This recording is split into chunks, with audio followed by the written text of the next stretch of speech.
From the Toronto studios, this is the Muslim News on Muslim Network TV. Assalamu alaikum, I'm Zahra Syed. Our top story tonight.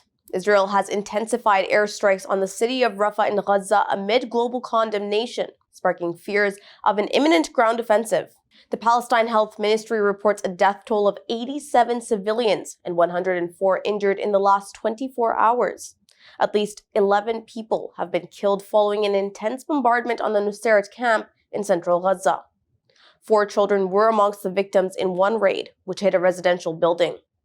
Israeli forces have reportedly stormed the Nasser hospital in Khan Yunis, forcibly evacuating patients and staff. Amid footage of chaos, patients are seen carried out amid gunfire. Gaza's health ministry spokesman Ashraf al-Qudra said on Thursday that Israeli troops are digging up the dead bodies from improvised temporary graves. The escalation has prompted an exodus from Rafah, which is on the southernmost tip of Gaza bordering Egypt. Meanwhile, Israeli airstrikes have hit Lebanon's Wadi Saluki area, while border clashes with Hezbollah have claimed lives on both sides. The death toll in Gaza has surpassed 28,663. Israel has had 1,139 casualties since October 7th. The Prime Ministers of Australia, Canada, and New Zealand are jointly calling for an immediate ceasefire in Gaza. They are emphasizing the need to prevent further escalation, particularly in the densely populated city of Rafah. Over half of Gaza's population has been seeking refuge in Rafah, highlighting the severity of the crisis. Head of the Arab League, Ahmed Abul Gheit, has also cautioned against an Israeli ground offensive in Rafah, warning of dire humanitarian consequences.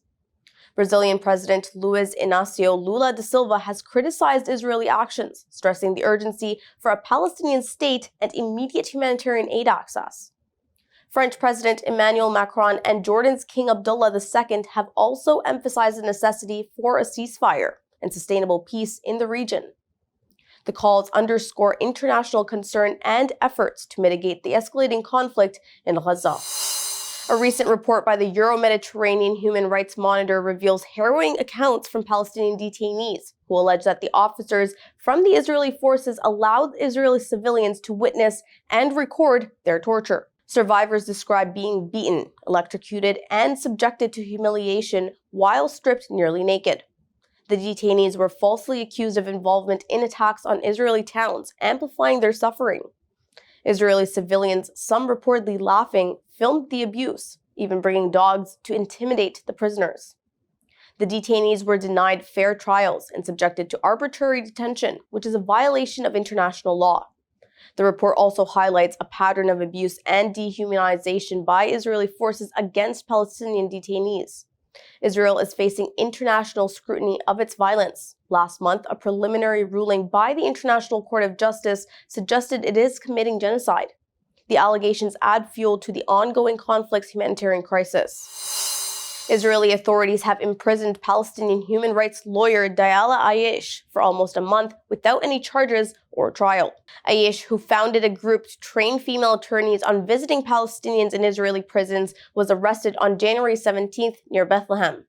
She faced assault and insults during her arrest and was later placed under arbitrary administrative detention until May 16th. Ayesh's advocacy for Palestinian prisoners' fair treatment and monitoring their conditions led to her imprisonment. This action is part of Israel's mass arrest campaign following the October 7th Hamas attack, with over 7,000 Palestinians detained, many under administrative detention. Ayesh's detention has been condemned by the international human rights groups, including the International Observatory of Lawyers, which urges her immediate release along with other detained attorneys. Right-wing Israeli activists and relatives of hostages in Gaza tried to obstruct humanitarian aid trucks from entering Gaza on Friday. According to Israeli media, hundreds of Israeli settlers blocked the Nitzana border crossing to block trucks with humanitarian aid for Palestinians. Jewish settlers have been organizing protests to obstruct the critical supplies for Palestinian residents facing hunger, lack of clean water, and shelter. American actress voiced solidarity with Palestine.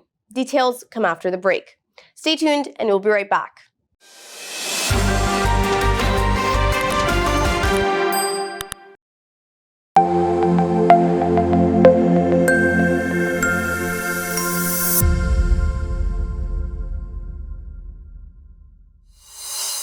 Welcome back. American actor Marcia Cross has voiced solidarity and sympathy with the plight of the Palestinian people as they suffer due to Israel's deadly onslaught on Gaza. Cross is best known for her work on the popular TV series Desperate Housewives. In a recent Instagram post, she wondered how some people can remain indifferent or silent over what the Palestinian people are going through now. She said there are no words for the horror that has and is being unleashed, and mocked those keeping silent at the onslaught. Since the start of Israel's devastating war on Gaza, rallies have been taking place in many U.S. states and worldwide, demanding a ceasefire and objecting to U.S. support for Israel's violence.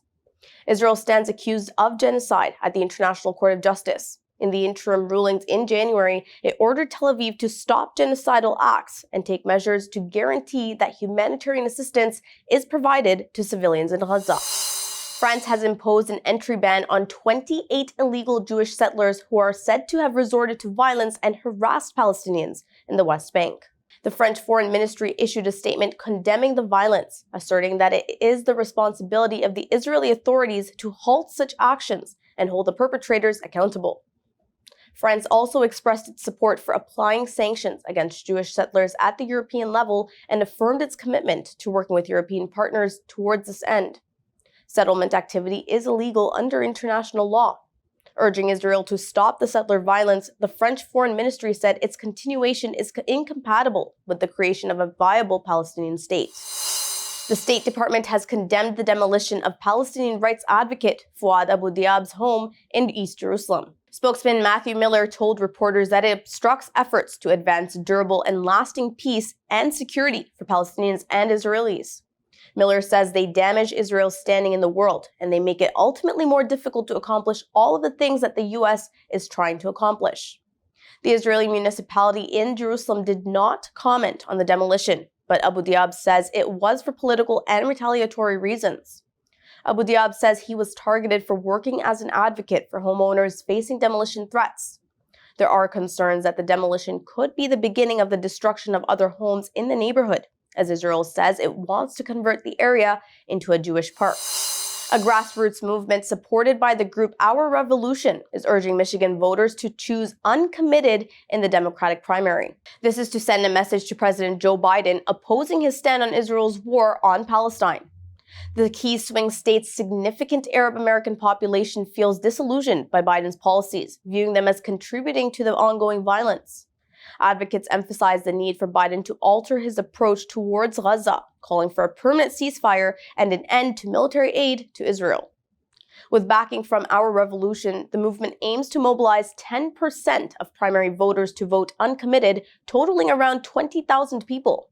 This effort aligns with the Listen to Michigan campaign that has been endorsed by over 30 elected officials to demonstrate disapproval of Biden's support for Israel amid its ongoing war on Palestine. They are planning to contact 80% of the 128,000 voters in its database. House Intelligence Committee Chairman Mike Turner has warned of a serious national security threat and demanded that President Joe Biden publicly release information about it. Turner did not lay out specifics about the classified intelligence, but said all members of Congress now have access to the information. Biden's national security advisor, Jake Sullivan, did not elaborate on what Turner might have been referring to when pressed by reporters. However, Sullivan did say that he took the highly unusual step of reaching out to the House and the Senate leadership, as well as the heads of the House and Senate Intelligence Committees, to schedule a meeting later this week. He also said he was a bit surprised that Congressman Turner was coming out publicly in advance of a meeting. Citing anonymous sources, CNN reports that the intelligence concerns a highly concerning and destabilizing Russian capability that was shared recently with U.S. authorities. A House committee is tackling the issue of growing threats against federal judges. U.S. Marshals Service Director Ronald Davis has revealed that threats against judges have more than doubled since fiscal year 2021. He says politically driven violence and social media are key factors in this. The hearing comes in the wake of a series of incidents across the country that include violent threats against judges who have been involved in high-profile cases. That includes the investigation into former President Donald Trump's handling of classified documents. The FBI is currently investigating threats against the Colorado Supreme Court.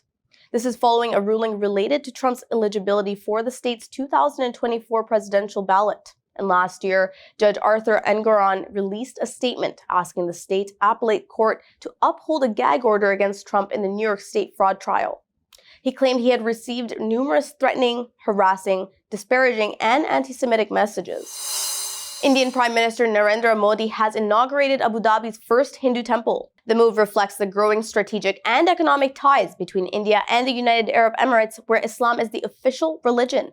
Experts say Modi's visit also underscores the importance of the UAE as a key ally for India's geopolitical interests. Analysts also note that Modi's role in the temple's inauguration underscores his image as a global statesman and the guardian of Hinduism. However, human rights groups have long expressed concerns over his party's Hindu nationalist policies and their repercussions on Indian Muslims as well as other minorities. Since Modi's Bharatiya Janata Party came to power in 2014, they say it has taken legislative and other actions that have made it lawful to discriminate against religious minorities, particularly Muslims. They also note that the BJP has enabled violent Hindu majoritarianism. Indian Muslims have said they feel marginalized and threatened by Modi's Hindu nationalist policies. That's all from our Toronto studios tonight. Thank you for tuning in. You can subscribe to our YouTube channel and hit the bell icon for the latest updates. For more content, keep watching Muslim Network TV or visit muslimnetwork.tv. Assalamu alaikum and good night.